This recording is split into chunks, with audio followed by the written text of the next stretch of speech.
Good evening, ladies, gentlemen, children of all size, shapes, and ages. Welcome back to your home for racing here. I can't really say that anymore, folks. It's been a while, but we are back. Season 15 here on the Cone Racing YouTube channel. CRL, baby, till we die. My name, of course, your host for the season, CRL Freefall, aka Big Bad Scotty. And I am joined tonight by a legend in the booth. Some say if he stutters hard enough, I might start beatboxing. Others say he loves a cheesecake. But all we know is it's Jamie Morris. How are you doing, mate? Very good, thank you. Thank you for the introduction. What a place to begin here in Season 15. The Bahrain International Circuit is one of the most difficult tracks in the corners. 15 corners, heavy braking zones, and traction exit. And 3 DRS zones as well that always invites drivers to send it down the inside in towards Turn 1. Well, it's one of the circuits that looks simple on the paper, but it really isn't. As Turn 10, particularly downhill, off camber corner, that's where so many drivers struggle as well. So heavy braking zones, mid-speed, high-speed corners, and all the drivers will be put to the test here. And 17 drivers here tonight, so this is actually a good outcome here for this championship here tonight, Scott. But I'm looking forward to it. As looking at last championship standards, it's very clear who the benchmark is. It is Sweetcon Alter, the 6-time CRL champion and the winner of the last 2 seasons. He is the one to be looking out for, and the big question is, can he keep his dynasty going and regain his championship crown? But I'm looking forward to it, Scott. Let's see what happens. Absolutely should be a good little season ahead of us, Jamie. Of course, this the first of 10 rounds taking place over the next 11 weeks. We're going to have a little break week in between rounds 5 and 6. It should shape up to be a good one. Like you say, Sweet Crown is the man at the top, the benchmark for everybody else. But there's some quick names in there. You know, we've got Sahailu. We have got, of course, Nathan Chaza. Pease, Izzat, these guys will be looking they are more than capable of. And could there be some outsiders? Could we see a Farrell chance at the title? Maybe Marty making a step up and pushing these guys to the very limit? We will see. But the first lap of the season, Jamie, I'm going to hand it over to you, my friend. We need some of this legend in the booth. It's not Jack in the Ferrari going into turn 1 right now. Yeah, so hard on the brakes there, just makes the apex very nicely as he's being very gingerly with the throttle. There you can see massive wheel spin at the exit of turn 1, turn 2 and turn 3 feed into each other. DRS enabled on this second straight. We'll see many duels here in Bahrain in the desert. Coming towards turn 4, doesn't really open up the apex as he wants to carry a lot of speed through there too. Has a bit of a wobble on. Now coming towards turn number 5, 6 I think it is, and 7, as you can see, just thread the needle through here, carry the speed all the way through. Now down towards turn 8, a tricky braking zone. It can be a bit snippy indeed as he used the curve on the outside. Coming towards now the double left-hander of turn 9 and turn 10 there. Take a wider angle through here. Make sure you don't lock up the front tyre or the rear tyres too for good measure. We see plenty of people become a cropper down there in turn 10. Now DRS enabled again on this third DRS zone straight. Headed down in towards turn 11 we go as he flicks the car in. Danny Kvyat and Antonio Giovinazzi make contact there back in 2019 as we open up now the right hand. Here we go. Many people in the past fell victim to spinning there, but in these days, cars, I don't think anybody should be spinning there nowadays unless the tyres are really on the edge. But coming towards the exit of turn 13, now on towards the back straight we go. Down towards turn 14, the final braking zone. Just be very patient, slamming fast that corner, got on the throttle neatly and tidy as well. And now he powers his way towards the finish line. Here goes. DRS enabled for him. Let's see what the benchmark is. The benchmark is going to be a 27.742. And what do you think of my comms there, Scott? It's very nostalgic, mate. I thought, you know, I could have done it, but let's hand it over to the professional. That was a real blast from the CRL past, I must say. Decent lap from Not Jack. Better comms from Jamie Morris. That's what I've got to say about it. I'm on board with a familiar name to some. I don't know if you've ever commentated over him before, Jamie. Cool Kikara, another Dutchie, I do believe. I could be wrong there, and if I am, I do apologise. He looks to be coming to the end of the second sector now, about 3/10 off the time as Not Jack, as Cavalis puts a lap in the second of the season, a 1:28.499. So a bit of time to find there for the Lithuanian. But Cool Quicker up to the line. We'll eventually get this pronunciation down again. And it is more than 3/10, Jamie. It's half a second off. So Not Jack looking very impressive with that time. What about the big man, though? Where are we thinking Nathan's going to slot in here? I have no idea, mate. And we're about to find out, aren't we? And I believe Nathan lost a win here a couple of seasons ago as he was fighting with Pease, Walter, and somebody else as well at the time. Nathan goes up into P2 at a 28.063, so he's 3 tenths behind Jack. Surprisingly as well, no disrespect to Jack, I haven't really seen him that quick before in the past. He has been struggling as well. I noticed as well that he had crashed in the last couple of races a few seasons ago, but Jack's showing some potential pace as well. LOI stands for League of Ireland, so the Irish driver at the top, but not any longer because not Sweet Card, Isak Kush goes towards the top of the pecking order with a 27.662. So decent lap time there for Isak Kush. We always know he's a factor. He's a driver who will always be a force to be reckoned with as well. So never discount Isak Kush. He may have his moments, may have his slip-ups, even though he has good pace. Hilu had a massive slip-up at turn 13 as well. He just invalidated on the entry, not the exit. So quite a bizarre place to do that. But I think Demorts in the Williams goes up into P3, former Division 2 driver, and I remember him in the 100% league, got taken up by Nathan, not Nathan JB, the other Nathan, Relentless Nathan. I remember when those two came to blows in the 100% league in Imola, when Jono was commentating it. But yeah, I do miss Jono as well. He was a legend. He commentated since 2020. He was the Div 2 commentator, and he also commentated for ACC as well. So I do miss Jono. Hopefully he's all right. I don't think he's going to watch the stream, but looks like Kicker is going to go for another lap time. I think he is Dutch because another driver I commentate over is called Kick. But this driver here, the Dutchie, is called Kicker. As Marty goes up into P3 as well, 27.765. So decent lap time for him. He's been around as well, the Hungarian driver, for such a long time. So it's nice to see him still around here in league racing. I thought it'd be long gone by now, but doing a decent job there in the Mercedes.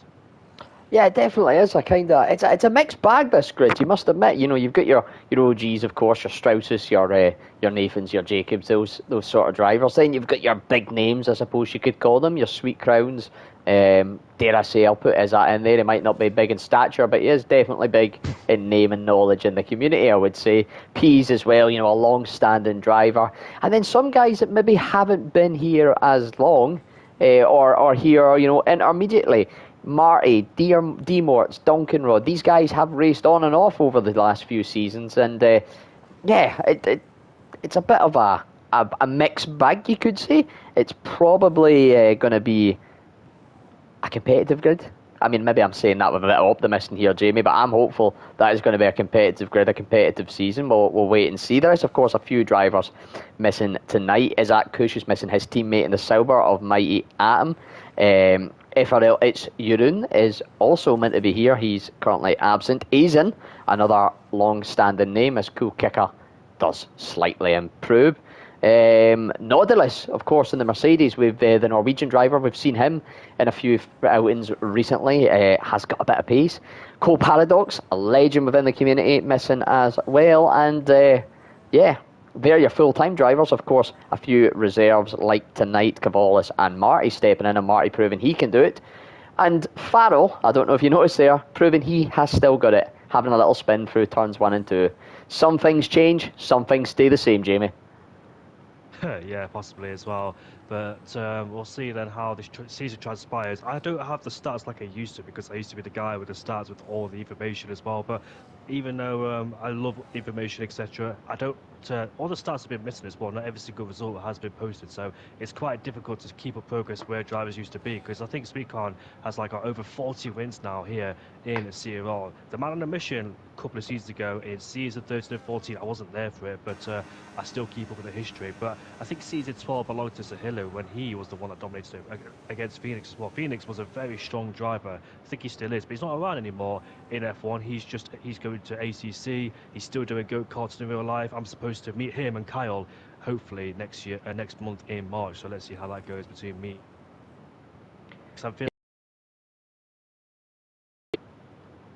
He's the Phoenix. Sorry, he's not went to the ACC, mate. He's joined the big bad boys in iRacing. I hate to tell you. He's moved on once again, but you never know. We might see him making another appearance. Were you about to say something about Pease? You kind of cut out there, Jamie. I'm not going to lie. Sorry to jump in on you. I don't know if it's a connection thing. Hopefully not. I thought you said Pease. So I thought about Pease there.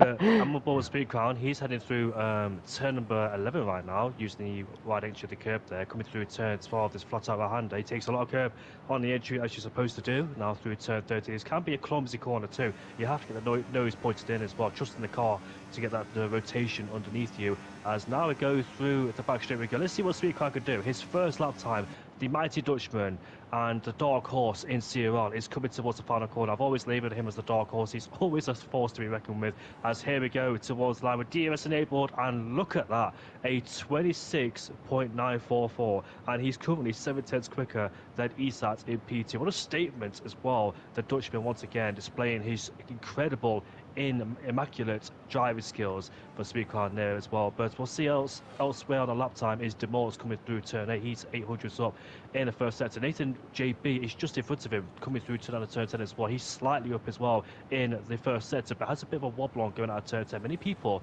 run out wide through turn 10 because it's such a difficult, demanding corner. Oh, Strauss, what's he done? He's been disqualified for pointing the wrong way. So unfortunately, Strauss has been disqualified from the disqualified session. A former runner-up in the championship is Strauss, and a father too. 6/10 up is Nathan in the middle sector. So this could put him in P2 if he keeps going with this lap time. But I don't think he can get anywhere near Sweetcon unless he finds some sort of time in the final 2 corners we go now. Diving down towards the final corner, short shift on the exit to reduce wheel spin as he powers his way, drives to the line with the DRS open, and he goes up into P2 with a 27.371 in the McLaren Mercedes. Still 4,300s off the peak at the moment, that is.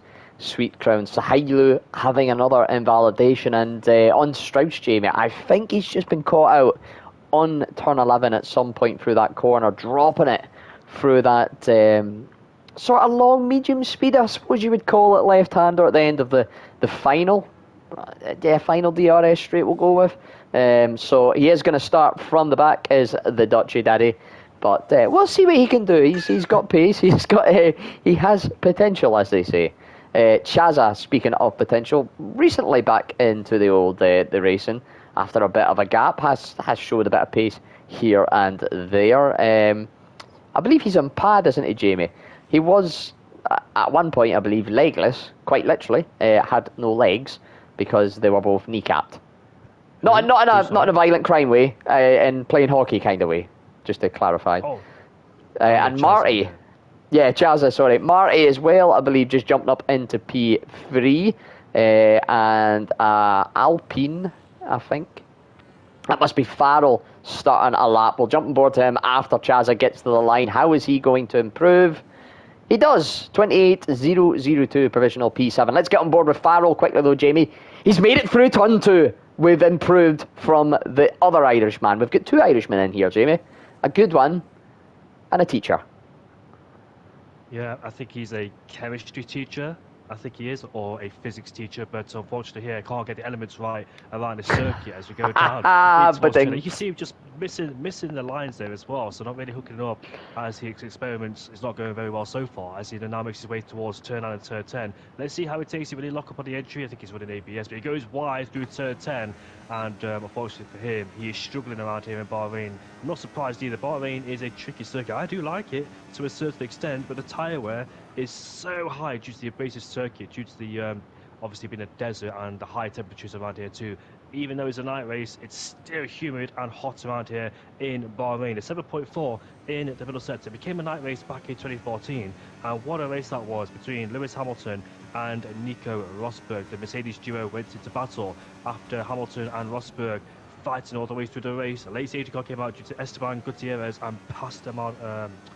Was it past Maldonado? Yeah, it was. I thought it was somebody else. I didn't want to put Maldonado on the spot there, but yeah, it was Maldonado who came out the pit lane and flipped Gutierrez over, and the safety car came out. Rosberg was on the prime tyres, I think it was, and Hamilton was on the what was the other one called? I can't remember now. Prime option.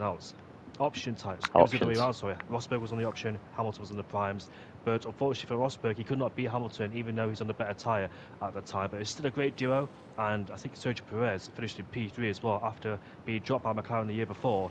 and scored his first podium for Force India, and also for Sergio Perez, he scored his first win for Racing Points as well in 2020. So Perez has got some good history around here as well at the Bahrain International Circuit. Tends to go well for him as well in this race. And also Pascal Wehrlein back in 2016. I want to mention him because I like to mention that the underdogs that do well around here. That we had that weird system in F1, and it was a knockout zone, really, wasn't it? Every single driver got knocked out in qualifying in Q1, Q2, and Q3. It was a bizarre system which never worked, introduced in Australia, designed to make it interesting, but all it did was make the qualifying session boring and anticlimactic towards the end. But Pascal Wehrlein made it through into Q2 in 16th place, knocking Perez out too for good measure. But I'm really glad they got rid of that bizarre qualifying session because that was absolutely horrible indeed. Yeah, they brought it in for one race, thinking it was going to revolutionise things, make things so much more entertaining, and yeah, it lasted what? Kaelin, that's illegal. Hold on. Well, we could have our first steward report of the season here, Jamie. Kaelin Bartlett cutting, I believe, turns 5 and 6, is it? Turns 5 and 6, yep. Potentially that could be looked at, trying to get extra time in to get a lap. Naughty, naughty. From the Bristol lane, we'll see what happens. But yeah, back to that quickly, Jamie. That was it was a weird decision by the FIA. Not the first weird decision. We have seen some questionable choices. Do you remember back in the early days of DRS where you could use it anywhere on the circuit? That was a wild time. Yeah, that was indeed. You could open up DRS anywhere you wanted. You don't have to be in a second. Obviously, you did in the race, but in qualifying and practice, open up anywhere you want in any straights as well. Even the shortest straights you could open up. Obviously, not in 130R or corners like that. But yeah, I remember seeing that DRS open, and also as well, not the DRS to be activated this year in F1, but the active aero. Are they allowed to open it anywhere without being in a second of a car? Is that allowed? I don't know about these regulations because I'm quite confused. Is the active aero allowed to be activated anywhere on the straight? I think it is. I do think it is, but then yeah, it does raise the question of do you need to be within that 1 second? It's one of those things they haven't really publicly touched on, and I mean that's saying a lot when you don't know, Jamie. I'll be honest, because you are you say it yourself. You're the stat man. You know, you've just been rhyming off things about Gutierrez, who's a driver that some of these guys might not even know, and genuinely, I mean, he wasn't no disrespect to the Mexican, but he never exactly lit the heather alight, and that was nearly 13 years ago or so. So if you don't know, I'm a little bit worried. I suppose we'll find out in just over a week, won't we? Yeah, we will. Esteban Gutierrez, his last I think it was last season, was 2016, wasn't it? I don't think he scored any points for Haas. Grosjean scored all the points for Haas in the first and second race in China and Australia. First two good races in P6 on their debut, but obviously Haas struggled as the season develops even more with the brake issues and the car breaking down and Grosjean being Grosjean. And also as well about Grosjean, well, we all know. Oh, here comes Kaelin toward. Oh, it's going to be a crash. He has to go off the track. Kaelin got caught up by somebody just lingering on the circuit. It was a Mercedes driver. I'm not quite sure which one that was, but he gets a slipstream off his teammate. Kaelin towards the line he goes. It's going to be a 28.5. And towards it's the end of qualifying basically, so we're waffling away, but qualifying has ended almost. So let's see who's on lap time. Speedcrown flicking his way through 6, 7 and 8 we go, headed down towards the braking zone now. Let's see how he does. Nathan's right behind somebody, you know, he's right behind somebody on his last flying lap, so I don't think these cars have got any spatial awareness unfortunately, but Speedcrown diving down in towards 9 and 10 and 10 again. Look at the car, look at it, but unfortunately for him, a bit wobbly on the exit there as well, as he went a bit wide at the exit of turn 10, but nothing too harmful as he makes his way now towards 11 we go. Flick the car in, get the car rotated, don't really use the outside curve there because it could drag you off the track, as now we make our way through turn 12 we go. I think somebody else has gone off the track there. I think it's a McLaren driver, so unfortunately for him, he has ruined. I think it's Nathan JB. It is. Nathan JB has ruined it, but a massive moment out of turn 13 for Speedcrown there. He's 300s up in the middle sector. The Dutchman has been pushing ever so hard to raise the bar again. He doesn't really need to raise the bar, but he will do for a statement as he makes his way out of the final corner. He goes. DRS enabled for Speedcrown. Can he raise the bar? Let's see. He can. It's a 26.853 for Speedcrown, and I wonder, can anybody obliterate that lap time? Jack, however, in the Ferrari could move up 1 place due to the expense of Nathan. He's 1/10 up in the middle sector as he heads towards the final corner. Takes a bit of cover the entry 2 for good measure. Uses all the track on the outside. AJ goes P6. Here comes Jack towards the line. He goes. It's P. 2. It's a 27.352, and that is a mega lap time for him indeed. Great effort from Jack as well. He really shows some good skills and potential, and I don't think nobody else improved either, except AJ, who got up into P6 there. Yeah, it was a pretty congested, as Nathan smashes into the wall and pit in, a pretty congested end to qualifying there. A little bit of drama towards the start of the final runs. Caelan Bartlett, I believe it was Marty and him almost having a little coming together. Marty getting maybe caught out dawdling, getting ready to prepare that lap and just not expecting the Ferrari to be quite on a flyer, thinking he's maybe on an outlap. But Sweet Crown by just under half a second, 0.499 of a second, takes pole in the first race of the season. Raising the bar, but not touching grass, Jamie. That is my review of his lap there. A flyer. Not Jack, Nathan, JB and Marty pretty close to each other in P2, 3 and 4. Izzat, retiring a little bit earlier on, picks up a P5 with AJ Wuhan for company. I've just clicked into the wrong thing. D-Mart, Sahailu, Cool, Kicker and Chaza, your top 10 with Cavolis, P's, Caelan Bartlett, Farrell, Duncan setting a lap, Kyle Sarix having some connection issues, P16 without a lap, and Strauss DSQ in N17.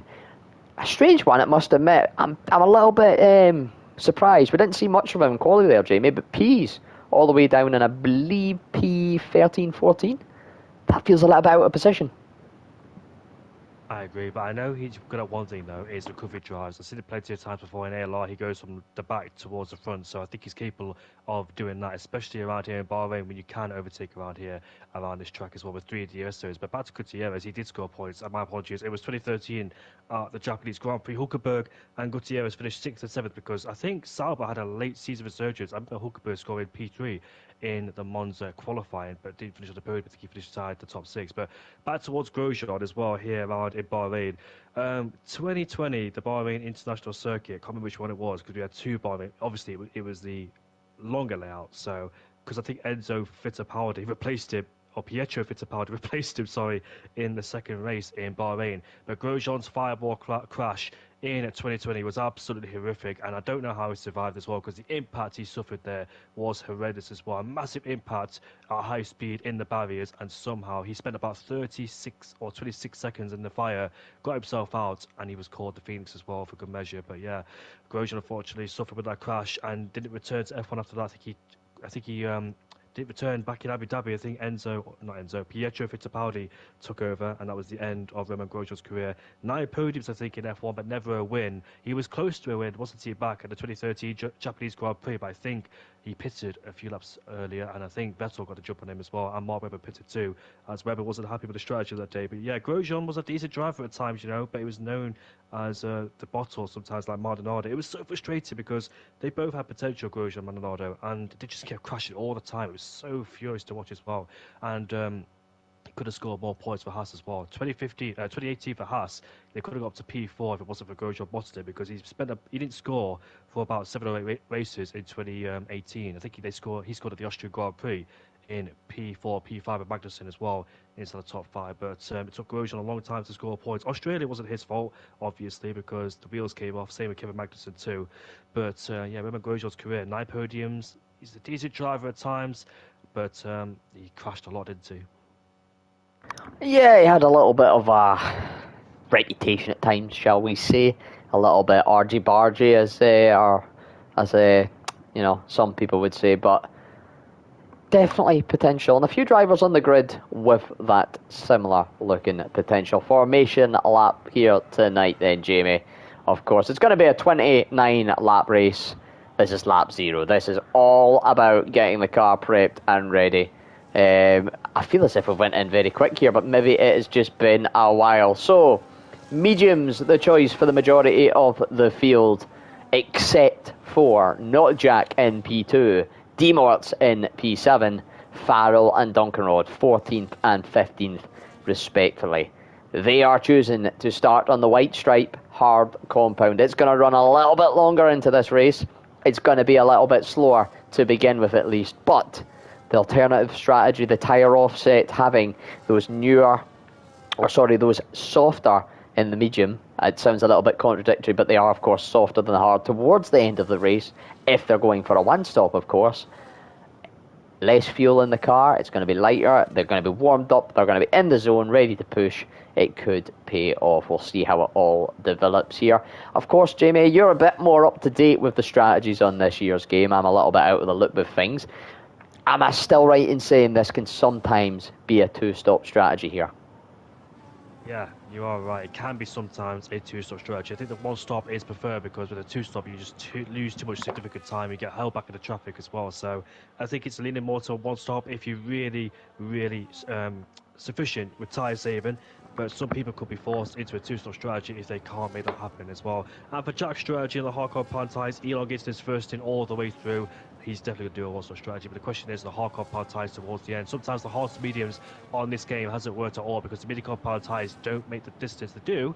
But unfortunately, the P grip just runs out very quickly and it feels like an absolute horrendous tire to be on. You just slide all over the place as the mid-core pound ties degrade ever so more. But as you can see, Sweetcon in the middle of his grid box there as well. So he's not really taking the full proximity of his grid box there, doing something different. But I'll give it to you, Scott.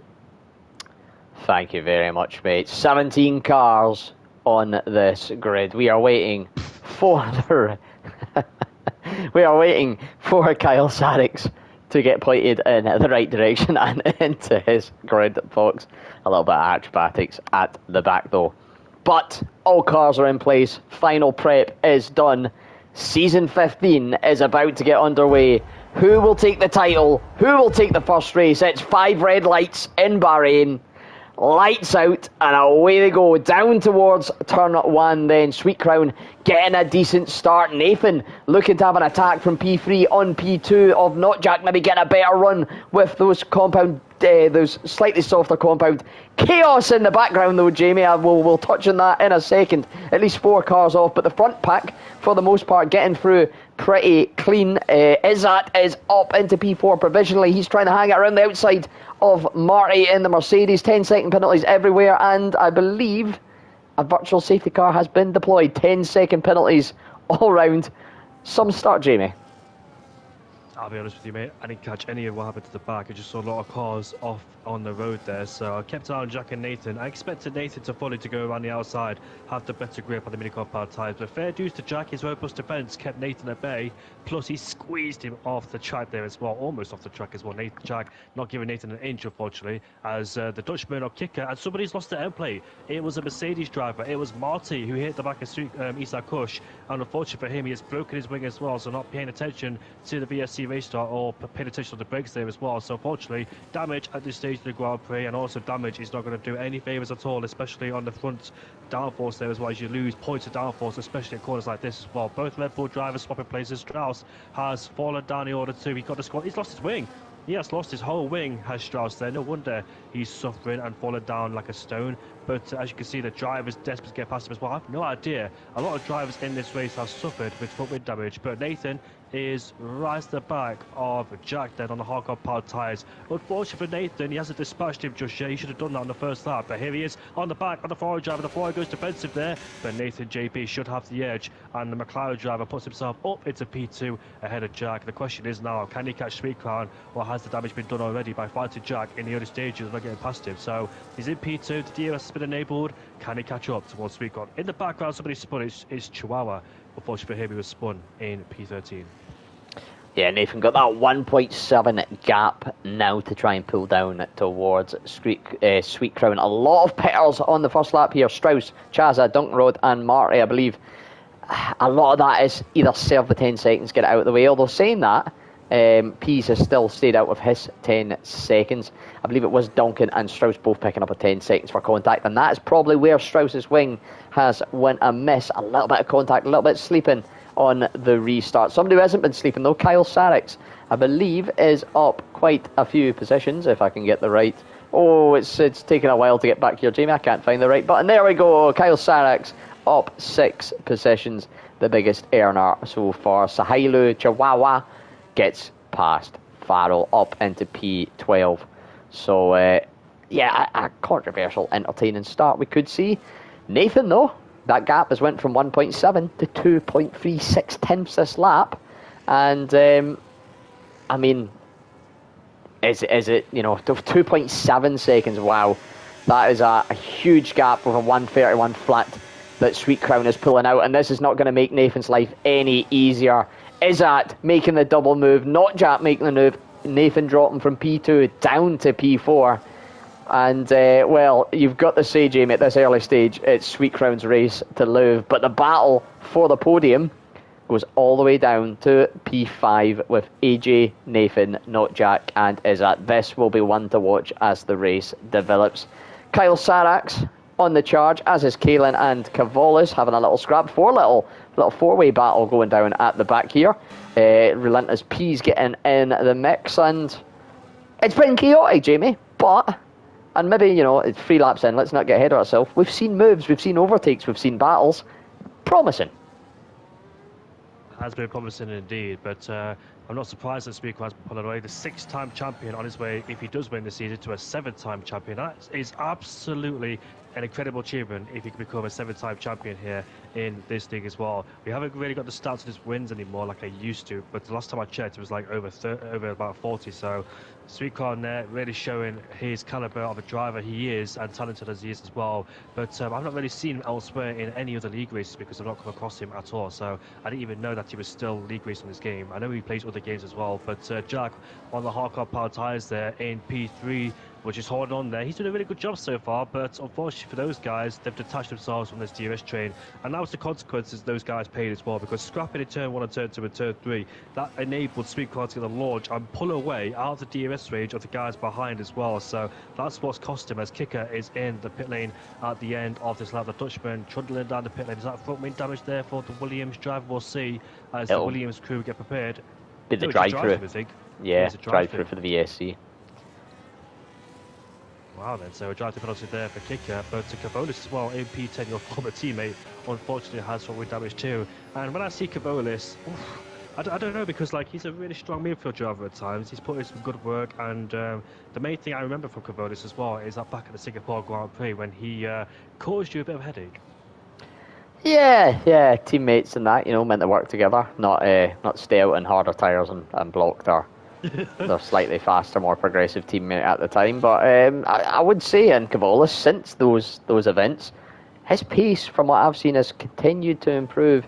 I mean, he's sitting in P10 at the moment, but you look at the quality of the drivers he's around, it's no mean feat to be there at the moment. And, well, we've seen at various circuits, particularly last season, I can't remember off the top of my head, but there was a few times where this man was up chasing the podium. So I believe I might be wrong. It might have been Austria. I could be wrong.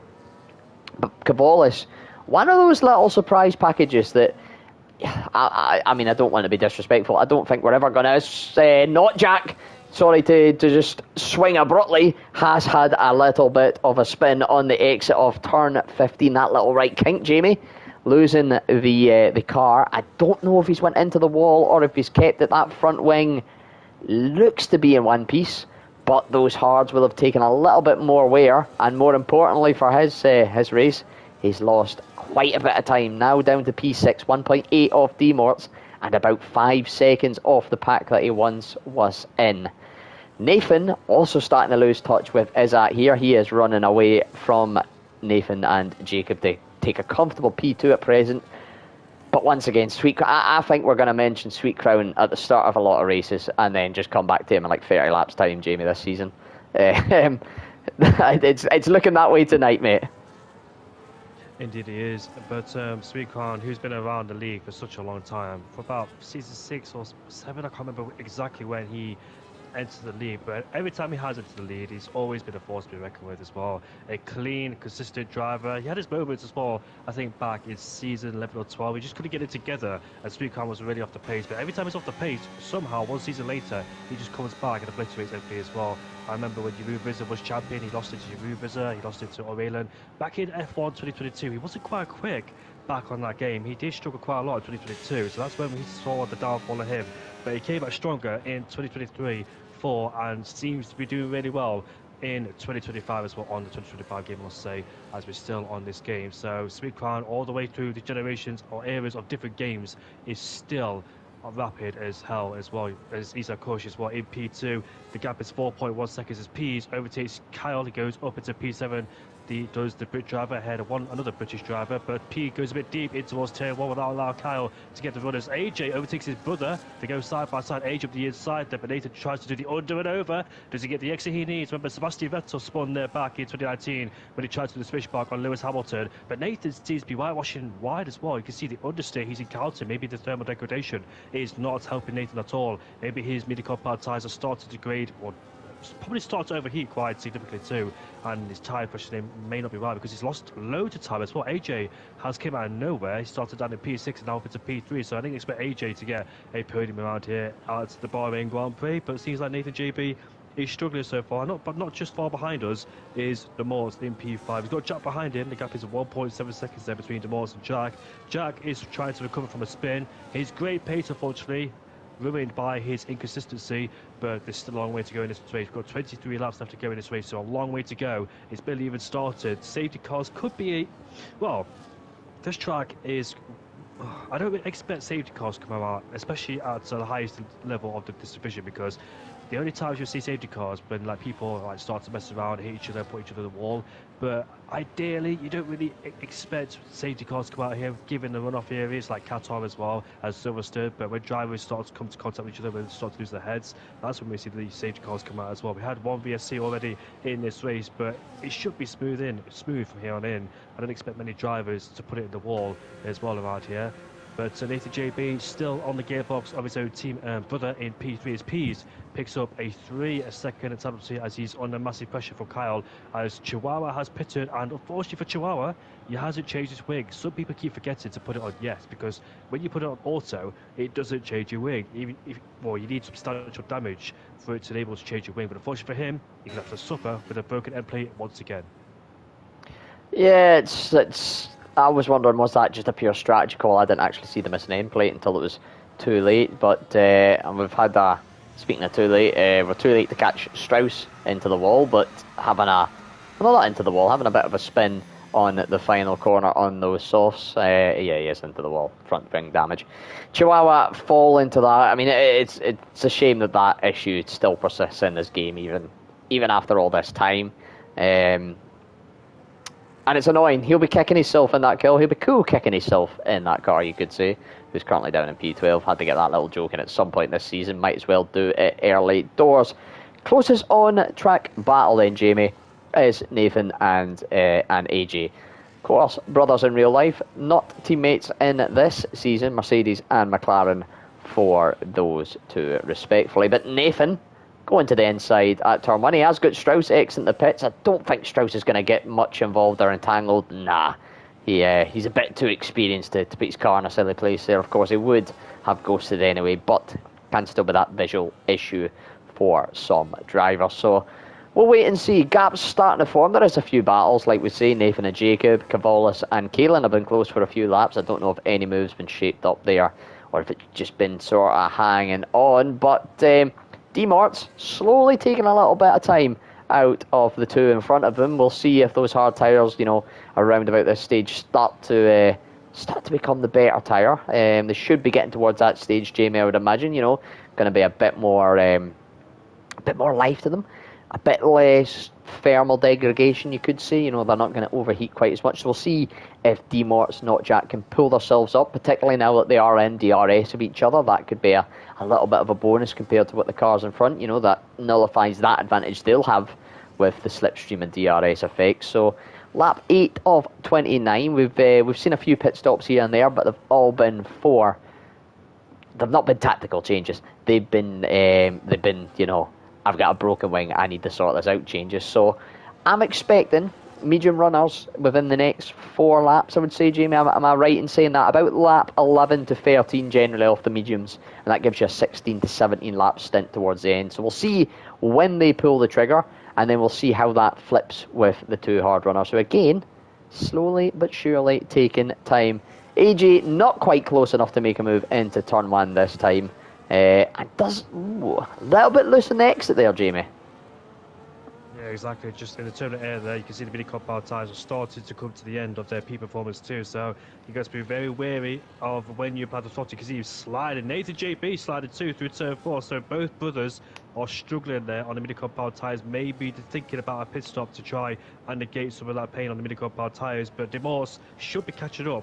Although Jack behind him is caught up too. So Jack and Demorse been a battle for P5 and P6. What could it have been for Jack if he hadn't made that mistake at the final corner? Same place where I think Jack Dillon crashed back in 2020 and caused safety car, and that mixed up everything because both Mercedes were leading. It was George Russell and Valtteri Bottas who were leading that race, and they both mixed up the tyre sets, and they both had to come in the pit lane again. Russell was sustained a puncture, and Sergio Perez went to the win ahead of Ocon and Lawrence Stroll in P3. Perez went from last to first after Verstappen and Leclerc and Perez all came into contact, and fortunately for Leclerc and Verstappen out of the race, and Perez from last to first with a great drive. And 1 year later, got signed to Red Bull. And great things happened since then for Perez, as he's now in the Cadillac for this year in Formula 1. Yeah, what a race that was back in the shorter layout in Bahrain as well. But AJ Wuhan, I thought for 1 second might dive in the pit lane. He's got a rebel behind him, that is probably Strauss, as the DRS now is open, gains and gains on his teammate. His teammate derates on the straight. AJ pulls to one side, he goes up to the inside. Nathan level pegging in the break, and so we go. Nathan trying to hang around the outside, will convert to the inside line, in towards turn 3 we go. There is a bit of space on the outside there too. Look at that, great thinking skills. Nathan opens up and closes his DRS there to say, look AJ, smart. I'm very smart here because I got the DRS2 to protect myself. So that was very good, clever placement there for Nathan to get that DRS off the exit of turn 2 and turn 3. Yeah, holding that position, of course, it gives him that.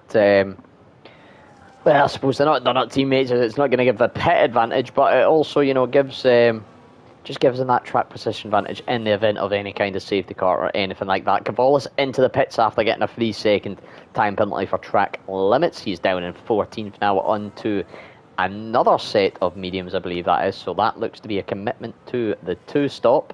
We'll see how that plans out. But not Jack has got the move in Demorts, and they are just on the cusp of the DRS zone here of AJ and Nathan in front, and in fact they will definitely be in DRS because Strauss is hanging on to the back of that Mercedes, and that will be extending that 1 second gap. Of course, it's not the car in front of you position wise, it's the car in front of you on track. So that Red Bull in P17 does count towards the second detection. Not that it's really going to matter too much because Not Jack is fastly approaching as Nathan dives into the pits. Is that right? No, he tried to. I couldn't see him because of the bloody leaderboard there, Jamie.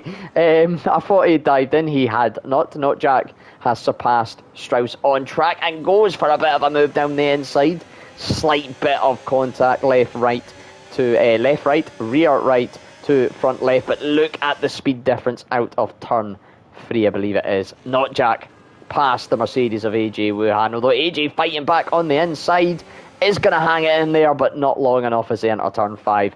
Not Jack into P4. Demorts waiting in the wings, probably going to follow suit very soon, and now the decisions will be rattling around the medium runners' heads, particularly of Nathan, Jacob, and potentially maybe Pease and Kyle. They'll be looking at this ahead and thinking, right, is it time to pull the trigger, or do they need to stretch them out another couple of laps? I think it's the latter, Jamie.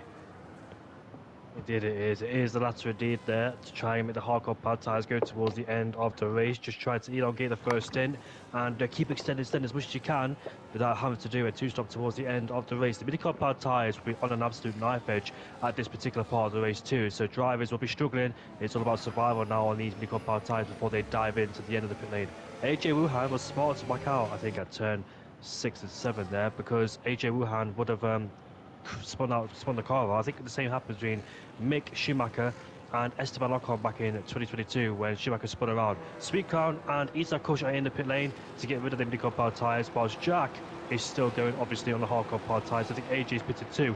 Nathan JB inherits the lead of this race ahead of Jack, and I think he's going to go longer and longer, but the undercut will be definitely in effect for AJ in P7 there to try and leapfrog his brother and put himself on the podium paying position. I expected the Immortal Jack to be rapid on the hardcore power tyres, especially at this stage when the advantage, the pendulum, has swung their way.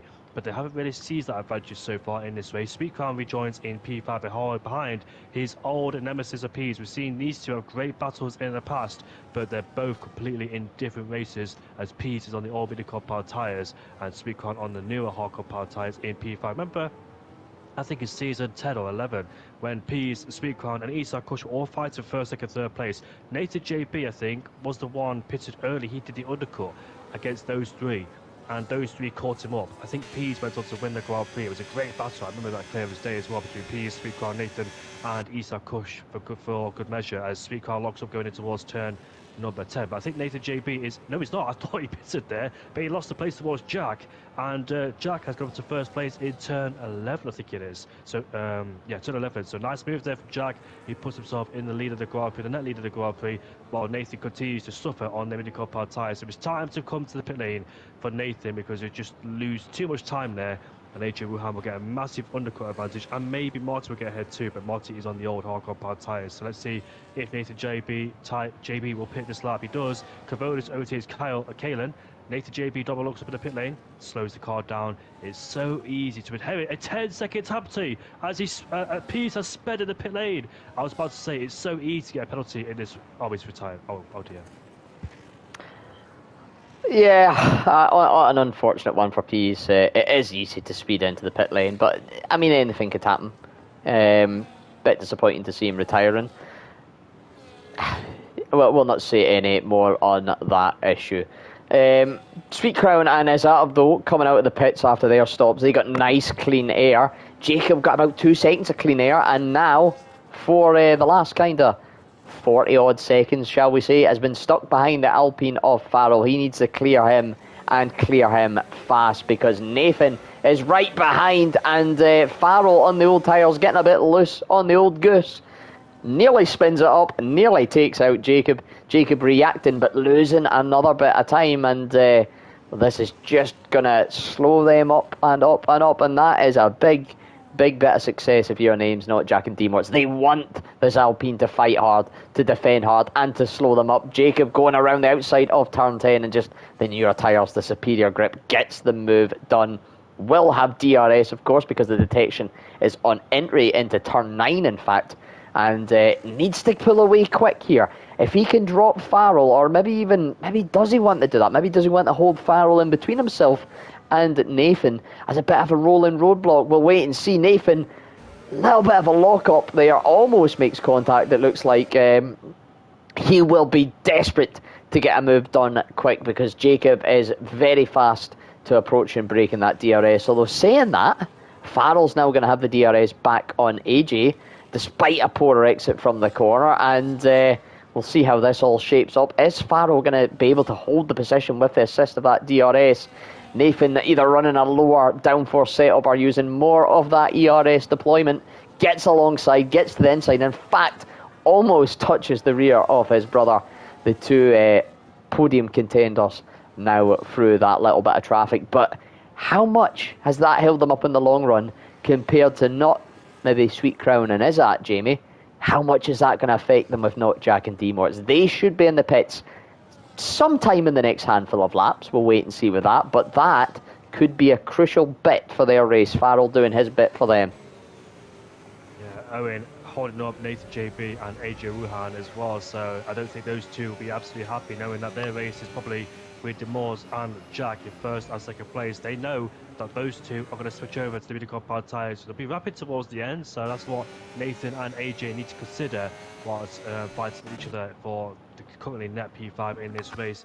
But yeah, I think these two could work together. We'll see. They've had a lot of battles so far in this race, whilst Owen has been in the way in P7 there. But I think lap 17 and 18 is when we'll see Jack and Demors in the pit lane to get rid of the hardcore power tyres. They don't want to do it too early, of course, because the Minicord power tyres, like you've seen, the drop-off is absolutely massive as well. We see Nathan JB just absolutely slow and doesn't have any grip as we head down towards the final corner. Nathan JB just messed up his braking point there. The rear tyres locking up as we head down the main straight once again. As DRS is enabled, is Demors going to fancy a move on Jack for first place? Nope, the Irishman stays ahead of the Brit so far. As we head down towards Tier 1, Nathan gaining, as Marty, the Hungarian, gets past Foul as he puts himself up into P7. The next driver for Foul is Carl behind him. Carl is catching, of course, on those new hardcore power tyres. In fact, Marty's on the old hardcore power tyres too. Here comes Carl versus Owen for P8 as we head down in towards turn 4, but Owen stays ahead for the time being. But no, down the inside goes Kyle. He forces his way through. I didn't even see him on the inside there. I was on board with Owen,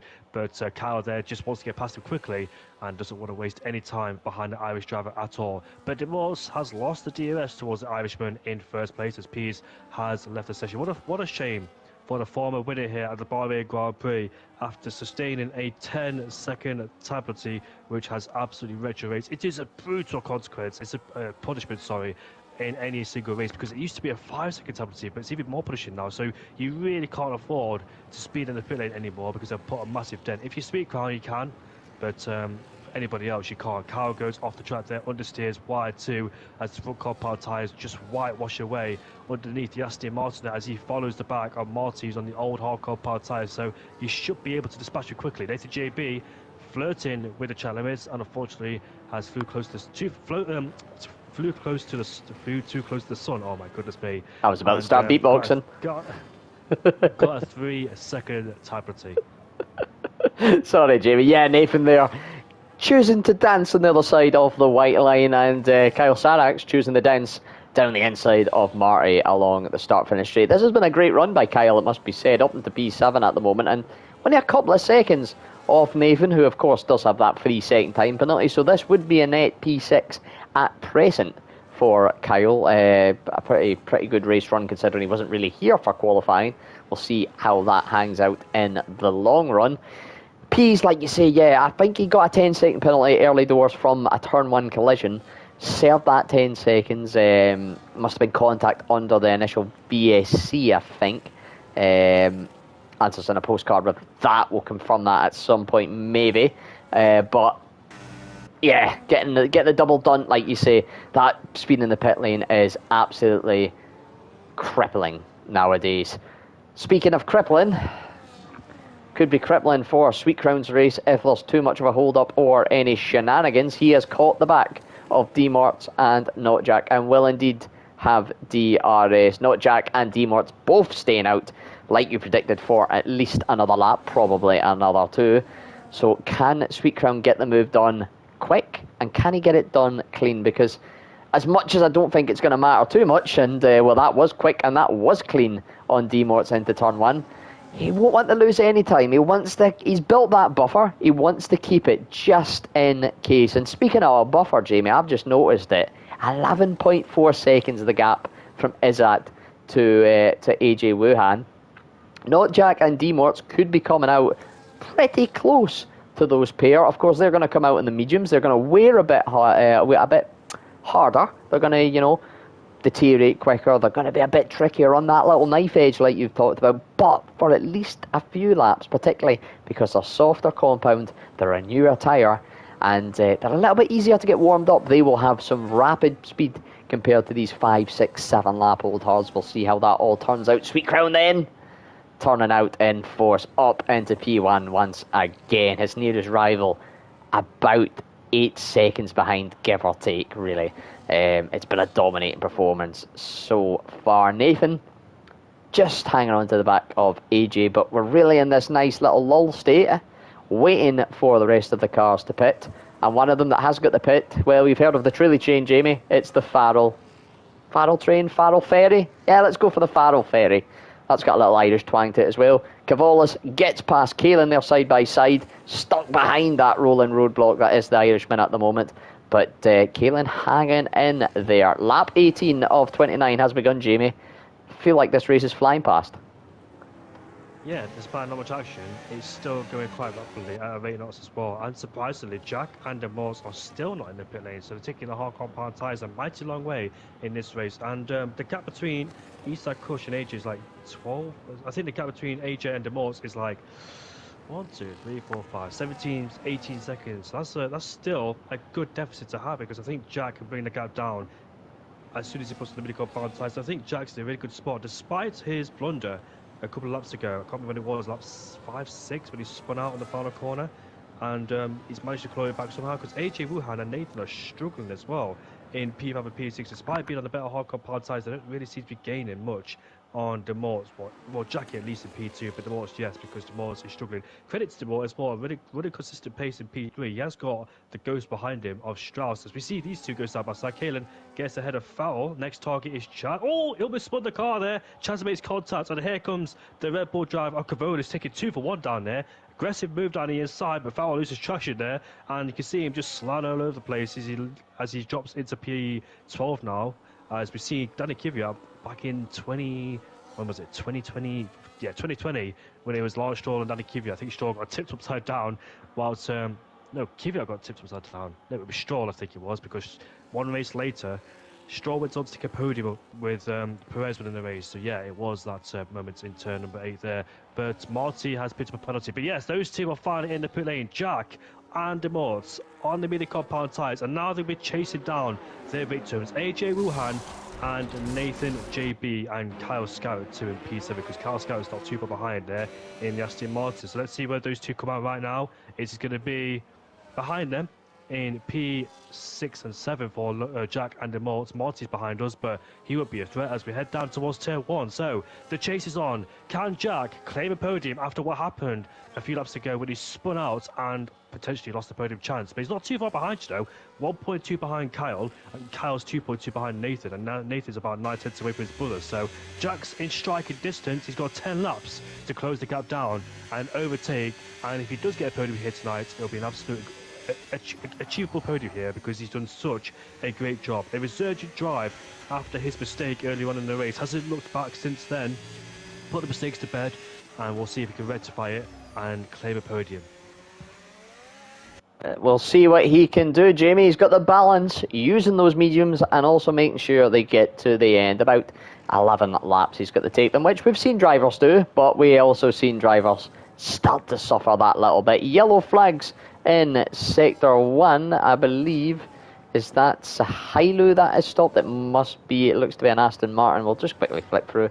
Yeah, Sahailu just stopped in neutral on turn 1. I'm not being cynical here, but is that a deliberate attempt at a safety car? I don't know. I'm just speculating, but that's what it looks like to me. Not Jack Ryan, right on the back of Sahailu's teammate Kyle Sarix. Look at the speed difference. Not Jack either saving a lot of battery or using a very, very low wing setup with the assisted DRS. Gets the move done. Sahailu stopped again. I'd like to hope that isn't a deliberate attempt at costing a safety car. I'd like to think he's better than that. I'd like to think all these drivers are better than those kinds of shenanigans. But we'll wait and see. Nathan then next up for Not Jack, and you've got to say at this stage, Not Jack looking promising for a P3. Without that spin, could he have had the pace? I mean, it's a 12.7, 12.8 second gap to Tizat. It is a fair deficit. Is one spin cost him that? Potentially not, but we'll never know. Definitely looking good for P3, pace to contest for P3 at least anyway. D-Morts could get himself in that mix as well, and we could have a mighty fine last 9 or so laps here, Jamie. Quite a few cars when you look at that, that track radar coming through the middle sector now. Quite a few cars fairly close together, but the man out front, Sweet Crown, well ahead, and Izzat, his little buddy from the Far East. A little bit adrift, but still far out ahead. But the battle for P3, 4, 5, 6, 7, 8, 9, and every other position on the planet well in the mix here, Jamie. I remember Sweet Issa Kush. I can't remember when his last win was in the CRL. It could have been the short season we had in F1 2020. But I remember him back in Singapore Grand Prix. He should have won that race easily. But I think somebody crashed out at turn number 3. The nearest crash, the smallest crash ever, and they lost their wheel. I can't remember who it was who crashed on that turn 3. Chihuahuas were tied in the pit lane, so no safety car to be on the throne on the track here. But yeah, I think Iru Vizzo he made contact with. As Jack goes up into P4 ahead of Nathan, then his neck. Oh, he goes deep in the corner. Here comes Nathan back on him, and that is a switcheroo. But Jack shouldn't panic because he knows he's on the mini compound tyres. Goes side by side. It's a risky move there. He tag wheels for good measure, but Jack, the door is closed in his face, and therefore has to yield for the time being. But be patient, Jack. Don't risk it. You know there's a big chance of getting a podium here tonight. All you need to do is make a simple overtake. I know he locked up going towards turn 5. Maybe excited, maybe the pressure's getting to him a little bit as well. The heart rate's going up as well for good measure. So he knows he's fighting to a podium. He's got a big chance, and here's another chance. Here comes Jack side by side with Nathan once again. As Jack, surely this time, Nathan trying to outbrake him, getting towards 11. Oh, they're attacking wheels here as well for good measure. Once again, maybe Nathan is protecting his brother, but Jack finally has been released up into P4, and the next target is AJ Wuhan. It should be taking Candy like a baby. It should be very easy for Jack, so I don't expect him to tangle with AJ Wuhan. If he does do that, then that'll be a very silly thing to do, considering that he's had such mighty pace in this race to come back through the field and take a absolutely amazing result for his standards as well. DRS enabled then on the straight for Jack.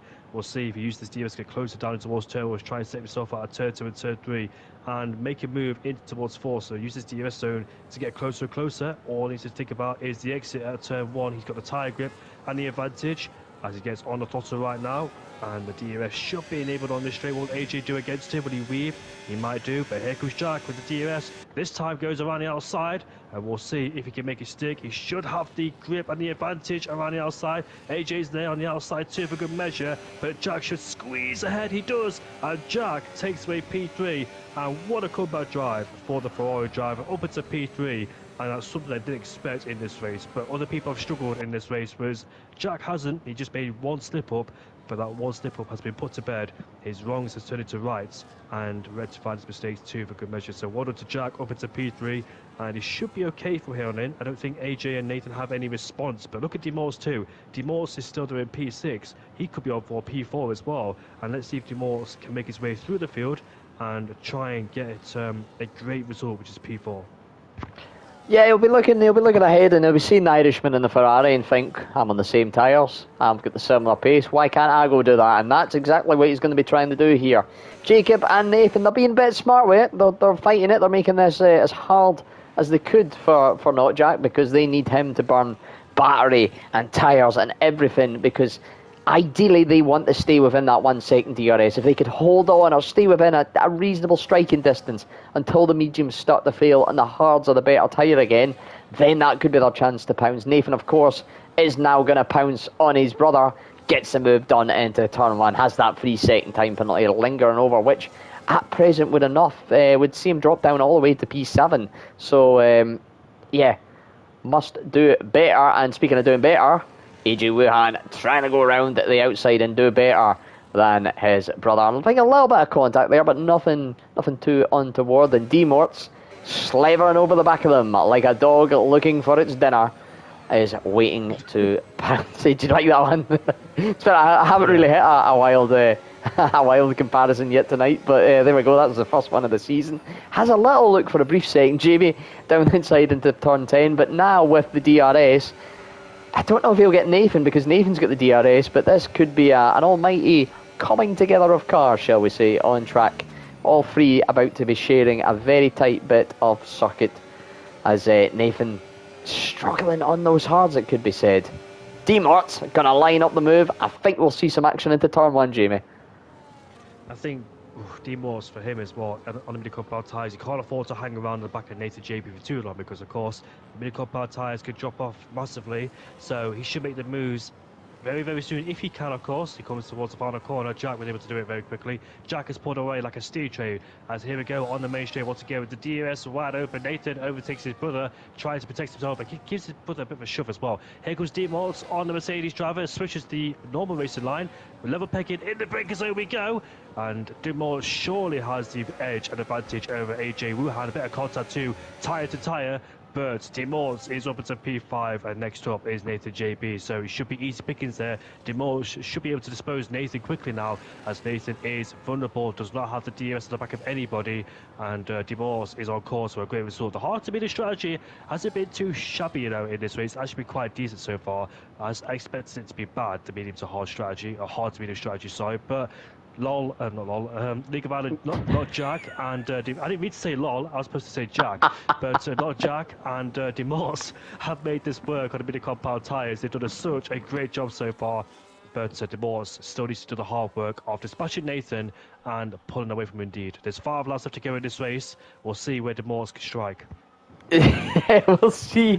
We'll see if Demorts can strike. That law really caught me out, Jimmy. I'm not gonna lie, mate. To say that. That was brilliant. Yeah, Demorts gonna see if he can make that strike on Nathan. I mean, with the 3-second penalty, he is of course technically in P4 at this second, but like you've been saying, he needs to get the move done. He can't afford to hang about too long and maybe have this opportunity taken away from him. And Nathan and Jacob probably at this stage should be looking a little bit further behind to Kyle Sarix and you know how that could impact their race. Kyle and I was going to say Cool Kicker, but it isn't. It's who is it? It's a Haas. It was Duncan Rod that's currently messing about there as well. Of course, the lap car quite kind of in that mix. Is that picking up a 3-second time penalty? I don't really think it's going to have much impact on his race. He is 11 seconds behind Sweet Crown and 10 seconds ahead of Not Jack. The only way that could start to maybe mix itself in is if we see a late safety car. Of course, we had that first lap virtual safety car, but apart from that, Jamie, 2 retirements, both in the pit. It's been maybe not a clean race. Yeah, it has been a clean race. A little bit of damage in that melee and that mix-up lap one. Fair enough. That can happen. But apart from the odd little bang, the odd little elbow, the odd little, oi, give me some space, mate, it's been pretty clean. And Demort needs to get the cleanness in here, needs to get these clean laps in, get a clean move done, and get clean up the road before Nathan and Jacob start to find a bit more pace back on him. And you get that feeling here, Jamie. We're starting to approach that point. 6 laps, about to be 7 on these mediums. They are starting to get to, not towards the end of their actual life, but the end of their competitive, these tyres feel nice life. Indeed. But Nathan JB has saved up a sufficient amount of battery. It's about 70%. I've noticed that. So Demorts here is not really on the prowl of trying to overtake Nathan JB. I thought that he blast past him ever since he got up to me. He hasn't done that so far. I think Demorts needs to.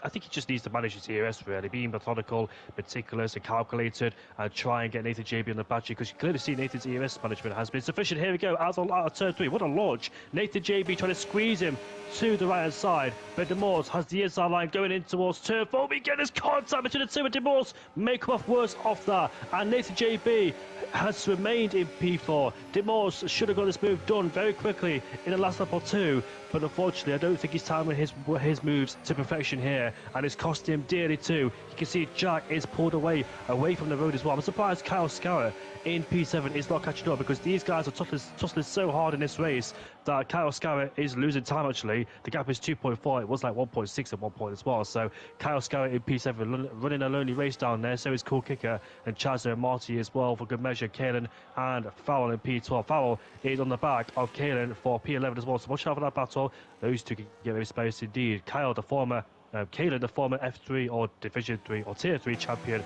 of CRL as well. He's had championships here in the past. He was a driver to keep an eye on too for a long period of time.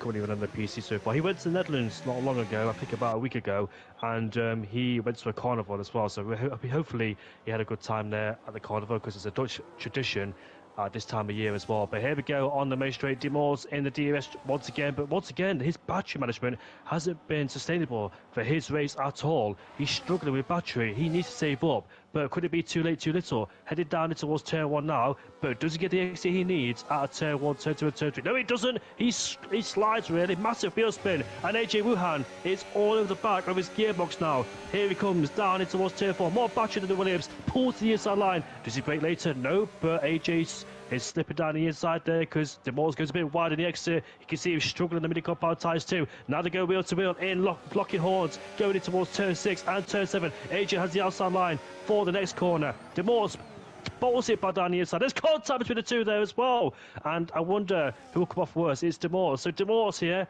is tangled up in the two brothers sandwich, and once again Kyle Scarrett is not catching up to this battle either, despite these two fighting so hard in the braking zone. So De Morts, I think, has shot himself in the foot. I think he needed to disable battery as well. I think he obliterated too much in the wrong place at the wrong time, not being calculated and logical about it. And unfortunately for him, it's cost him dearly now. Has AJ Wuhan and Nathan JB done enough to keep De Morts at bay? It was hard, rough racing, wheel banging, but unfortunately for De Morts, has paid the consequences and paid the consequences, the price for it too, and fallen down into P6.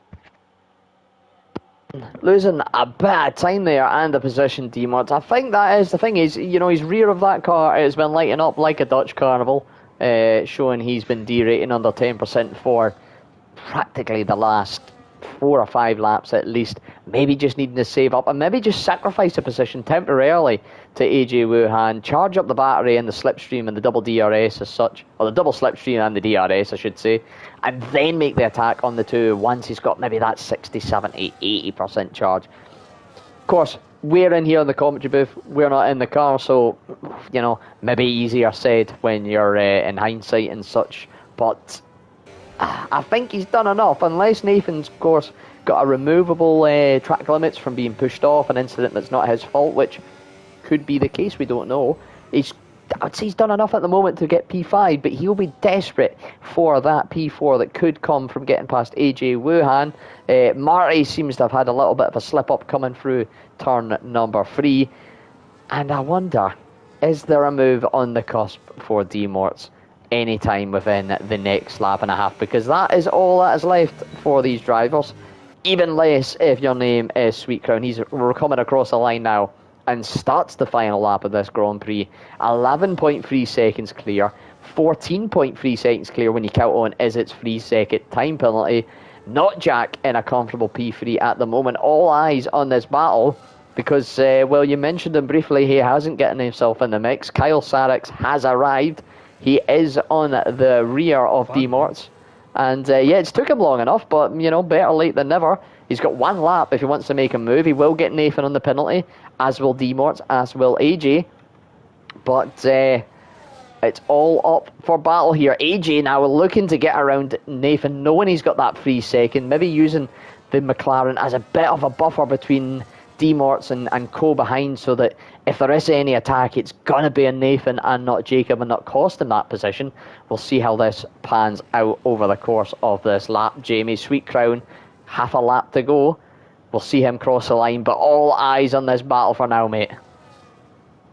Indeed it is. Then AJ versus Nathan versus De Morts versus Kyle, and that battle walker behind us too, which is the Haas of Duncan Rod. But AJ hasn't made a move down inside of Nathan. Nathan's weaving all over the road to maintain his track position.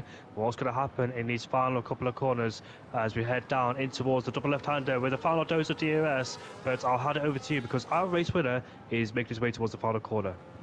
He has been immaculate from start to finish. 14.5 seconds once penalties are applied is going to be the gap. Sweet Crown is your first winner of season 15 here in the deserts of Bahrain. Izat Kush, the young man, the little man, the midget from the Far East, takes home P2. Not Jack with a very respectable recovery drive, P3 in the Ferrari. And it looks to be then as if Nathan's going to cross in P4, but that 3-second penalty is going to drop him all the way down to 7th place. It's going to be AJ Wuhan in 4th, D-Morts in 5th, Kyle Scarix in 6th, Nathan in 7th. Cool Kicker, Chaza, Marty, Cavolis, Farrell, Kalen, Duncan and Strauss are going to follow home in that order unless something else amiss happens at the end. But until they do, we'll get, or once they do, sorry, we'll get the full rundown. But Jamie, that has been the Bahrain Grand Prix, and I think we can sign that up in 3 words: absolute Wouter dominance, as Kalen spins on the final corner. Indeed, there for Wouter, just so impressive, and it's always got the pace no matter what game he goes to. He can always adjust to anything, and Sweet Crown just continues to deliver all the time, doing a Max Verstappen type from 2023. Absolutely dominant, nowhere to be seen, and we'll see if that's the main story, the main narrative of this season, if Sweet Crown does it all the way through. But Sweet Crown hasn't definitely lost any pace whatsoever. The man just continues to deliver. That's the reason why he's a 6-time champion, despite losing the championship in season 12 to Sahilo, and him dropping out, of course, because he wasn't on the drivers' championship standards. I think he dropped out of season 12 because he just wasn't enjoying or having a good time. But he returned to season 13 and 14 when I wasn't here on Monday and became a double champion after that again and added towards his 6th championship, going for his 7th. Michael Schumacher, Lewis Hamilton, of course. But well done to Sweetcon. Goed gedaan vandaag for the Dutchman. And what an absolute incredible, immaculate drive for the Dutchman. Absolutely. Like we say, flawless from start to finish. He will leave Bahrain top of the driver's stand, and at least, who knows, will we see them this season, Jamie? That's been let's not get into that. Hopefully they get made this season. It is going to be Valtteri then, like we said, top of the pots. Is that from P5 to P2? A very solid job from the Singaporean with, I don't know what flag that is, I'll be honest.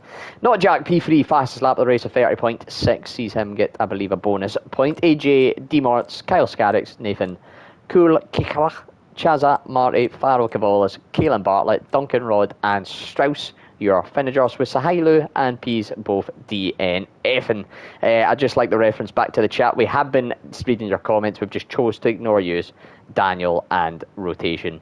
Thank you for calling me good looking though, Dan. I will say that. And he also says that Valtteri needs to touch grass or find a woman.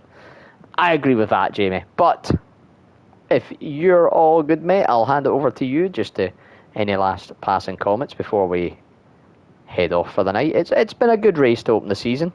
It should hopefully be a good season. Of course, we are in the we're down under next week, Jamie. It's Australia. Yeah, it is Formula One indeed. What do you mean, like CRL or Australia? Both. Plus F1. Oh, yeah, both. Yeah, both. So, yeah, the Australia Grand Prix for next week. 4 DRS zones, of course, can be an absolute thriller to watch as well. We've seen some great races at the Australia Grand Prix. And by the way, that flag for Isa Kush is Jordan, by the way, Scott. Absolute supreme ball knowledge from you, Jamie. That is unreal. Thank you very much, mate. I appreciate it. The flag for Sweet Card is South Africa, obviously. Oh, I know that one. I'm not silly. I watched the 2010 World Cup. I know what that one is. But yeah, mate, I think if you're all good, we'll close things off here. Thank you for joining me tonight, mate. Absolute pleasure to have you back in the comms spot. I think this is a legendary comms lineup. Yeah, before you go as well, can I say my final words? I didn't get to say them. Oh, yeah, sorry, my friend. Batter on. Yeah, sorry. I was just talking about Jordan there, the flag. But yeah, Scott, we reunited again after a couple of seasons. I can't remember the last time we both commentated. It was such a long period of time ago. So it's really nice to be reunited once again. It feels like a blast of the past, like a trip down memory lane, and all the commentary we used to do back then as well. I do miss the ILT boards as well because they used to be the main figure of the grid too. But obviously we had the fallouts with the ILT boards as well, so they couldn't be here. But commentating with you has just brought back memories from CRL. It's been nice. It's been very nostalgic, mate. I must say, it's been like you say, a blast from the past. And if you hang about long enough, I'll give you a blast in the past, mate. A little. I knew that would catch you out, mate. But no, thank you very much for joining me tonight. Hopefully, we'll get this lineup very soon. Again, I kind of fumbled how I was going to say that. You know what I mean, though. I don't think this will be the last time we'll be together, baby. I've stunned him into silence by calling him baby. I read the comments. I read the comment section, by the way. By the way, I always read the comment section when I'm commentating. Because I was the co-comms, I didn't bother today, so that's why I didn't read the comment section. So apologies about the people in the comment section. I always acknowledge the comments, but not today because I'm the co-comms. I was reading them. I just chose to ignore some of them because I don't care. Anyway, thanks everybody that did join us and did comment. Thanks to Jamie for joining me in the comms booth. Make sure to join us back same time, same place next week for the Australian Grand Prix, where no doubt we'll see Valtteri absolutely run away with it again. But who knows, we could see some surprise, we could see some safety car, we could see some rain. Anything could happen. Of course, it'll be a nice little warm-up for your weekend of F1 entertainment. Join us for CRL on the first night and then catch the real deal live for 2026's start to the season. I have been your host, CRL Freefall, aka Sexy Scott. Thank you for your attention tonight. Have a wonderful rest of your evening. And as they say in I don't know what country, arrivederci. Thank you, Jamie.